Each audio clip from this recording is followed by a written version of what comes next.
Guys, welcome my channel. তো Mithi lifestyle blog সবাইকে অনেক অনেক স্বাগত। তো গাইস, আমরা জল ঢালতে যাবো নীল চরকে ব্রত করেছি। মাম্মাই ঘুমাচ্ছে, দেখো।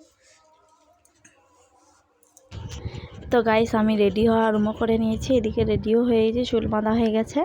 আর মাম্মাম তো এদিকে ঘুমাচ্ছে, আর আমি রেডি হয়ে গেছি। এই যে বেরিয়ে চলে আসছি। আর মাম্মাম দেখো, মাম্মামকে কেমন লাগছে বলো জামাটা পরতে। জল ঢালতে যাচ্ছে, আমি যাচ্ছি, মাম্মা যাচ্ছে, মধু যাচ্ছে, আর আমার মা যাচ্ছে। এই যে চলে আসছে অনেকটা, আমাদের ঘর থেকে অনেকটাই দূর শিব মন্দিরটা। তারপরে যাবার সময় একটু মা বলে একটু দাঁড়িয়ে পড়ো।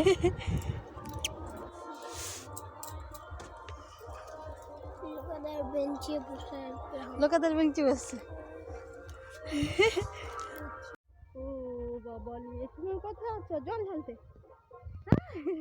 না, মুখ দেখি থাকছি না, মুখ দেখি থাকে। আরে আরে, চোখ দেখো।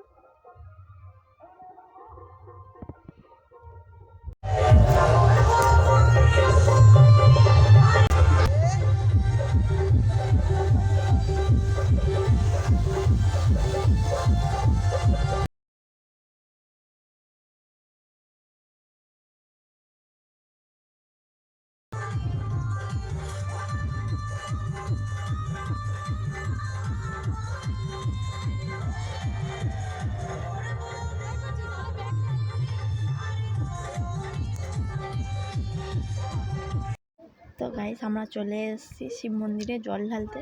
আর দেখো কি ভিড়, 12:15 বেজে গেছে, ভিড় কমছে না। আমার মামা আমার কাছে রয়ে গেল। মা বলে যে এক একজন করে জল ঢালি, নাহলে মামার মানে বিরক্ত হয়ে যাবে। মধুর কাছে তো থাকবে না, এই জন্য মা বলে যে তোমার কাছে থাক বাবু, আমি তাহলে যাও। মা জল ঢেলে নিল, তারপরে আমি জল ঢালবো। এই যে এই ঘাট থেকে জল তোলা হচ্ছে। আর কি ভিড়, 12:15 বেজে গেছে, তবু ভিড় কমছে না, এত ভিড়, বাবারে বাবা। আর বাবু কি বিরক্ত করছে, লাস্টে আবার ভিড় একটু কমতে মা বলে লাইনে দাঁড়িয়ে যাও না, তো আমি যা লাইনে দাঁড়িয়ে পড়েছি। বাবু কি বিরক্ত করছে, কাঁদে লেগে গেছিলো। আর কি গরম, যেমনি রোদ তেমনি, বাবারে বাবা। তারপরে গাইস, আমিও জল ঢালতে লেগে গেলাম।